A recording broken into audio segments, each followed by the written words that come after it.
ఈనాడు తన విలువల్ని ఏనాడో వదిలేసింది. దిగజారుడు అన్నటువంటి దానికి పరాకాష్ఠగా మారింది. దానికి సజీవ సాక్ష్యం ఇవాళ నిన్న ఒక 10 లక్షల మంది, అంటే వాళ్ళు 15 అన్నారు, పోనీ 10 వేసుకో, పోనీ 6 వేసుకో, 7 వేసుకో, 5 వేసుకో, లక్షలాది మంది జనం మొబిలైజ్ అయినప్పుడు వేయాల్సిన ఫోటో ఇదట. జగన్ క్లోజ్ ఇది పెట్టారు.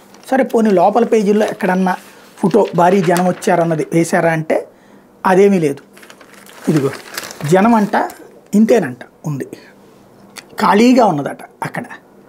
ఇది వీళ్ళ దిగజారుడికి పరాకాష్ట. మరోవైపున పైనేమో అతని క్లోజ్ చేసి ఈ జనం లేకుండా ఉన్నటువంటి దాన్ని చూసుకొచ్చేశారు. అదే ఓ చోట ఎక్కడో మద్యానికి సంబంధించి నిలదీశారంట మహిళలు, అక్కడిది మాత్రం ఫుల్ ఫోటో పెట్టారు.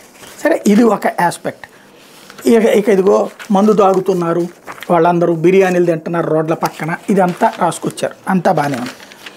ఇక్కడ మళ్ళీ అదే అంటే వీళ్ళ బుద్ధికి కుక్కతోక వంకర అన్నట్టు ఈనాడు బుద్ధి వంకర అనడానికి సజీవమైనటువంటి సాక్ష్యం ఏంటయ్యా అంటే అదే చూడండి.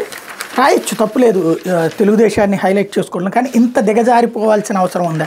ఇదిగో లోకేష్ సభకి సంబంధించి మాత్రం ఇదిగో క్రౌడ్ సభకి అక్కడ ఓ 10,000 మంది వచ్చి ఉంటారు అనుకున్నాం. 10,000 మంది వచ్చిందేమో క్రౌడ్తో సహా ఫోటో, లక్షలాది మందితో వచ్చిన ఫోటోనేమో వెయ్యరు. వీళ్ళని ఏమనాలిక? వీళ్ళకి విలువలు ఉన్నాయ్యా? మనుషులేనా? ఇంకోటి లోకేష్ సభకు వచ్చిన వాళ్ళు ఎవరు మందు తాగరు, మటన్ తినకుండా అంతా పూర్తి శాకాహారులుగా, పూర్తి స్వచ్ఛందంగా, పూర్తి ఆధ్యాత్మిక భావంతో ఏమన్నా వస్తారా? ఇక వీళ్ళ నీచాన్ని ఏమని అనాలో కూడా ఓపిక చాలట్లేదు.